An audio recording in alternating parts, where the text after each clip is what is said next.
someone sent me a link to Adam Yates's Scott Addict. This is in the Tour de France for one of the stages. This is Adam Yates there. As Alina's Duranider. Imagine if I trained as much as those guys trained. It would be...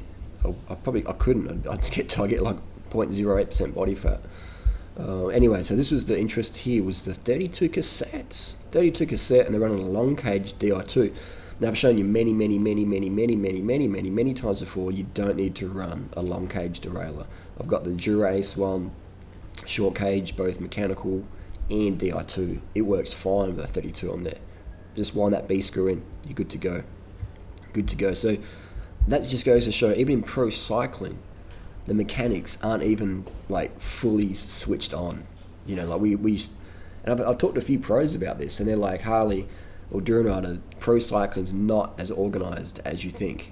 Like, there's a lot of old school mentalities, especially the Euros. They're just like, boom, this is how you do it. Like, you know, just really locked in, traditional. So that's why Team Sky, they started using the 32 with Bradley Wiggins.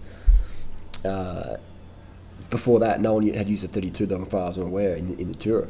So it just goes to show that the people are catching on. They're using the 32, but I just don't fucking understand why the fuck they would put a long cage shifter on there. It's the extra weight. It's not as good as shifting as a short cage. It's good enough. It's good enough. But, like, you know what I mean?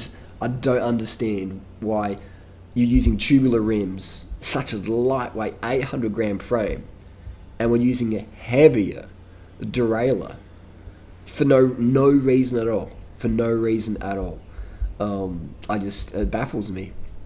It baffles me a lot. I mean, we're using like a zip tie to save weight, just like, you know, doing everything it takes to save the weight. Like, it's a nice looking bike, isn't it? I like the colour of the black and green. We're doing everything to save the weight. Look at that, they're even trimmed off the fucking card, man. It's even trimmed off. But we're adding this fucking heavy ass derailleur on there. Like, why would we trim the number, the race number? Correct me if I'm wrong, but that's been trimmed. It's been cut. It has been cut. Look, it's been cut. So we're cutting the race number. Like, look at that. They've cut around the 9. There's plenty of space between there and the frame, but they've cut around the 9. They probably could have just trimmed it on that line there. But there you go. So you can run the 32 cassette with a short cage. And goes to show that they're watching. They're taking Duranider's advice. Almost. They're running the 32 cassette. Actually, I stole that from Team Sky, so I can't claim fame to that one. But what I can claim fame to is using a short cage rear derailleur, Dura-Ace, Shimano 105. Any 11 speed will work fine with a 32 cassette on a vertical dropout frame. If you've got an old steel frame with a horizontal dropout, it won't work as well. But a vertical dropout, new carbon bikes, new alloy bikes, boom, works perfectly. There's no... I show mechanics, and they go, oh, it won't shift as good. It shifts fucking perfect, man. Oh, this is durable as fuck. I get more Ks out of my chain than anyone I know, because I keep it clean, and I use squirt lube. Anyway, bottom line, you don't need a long cage.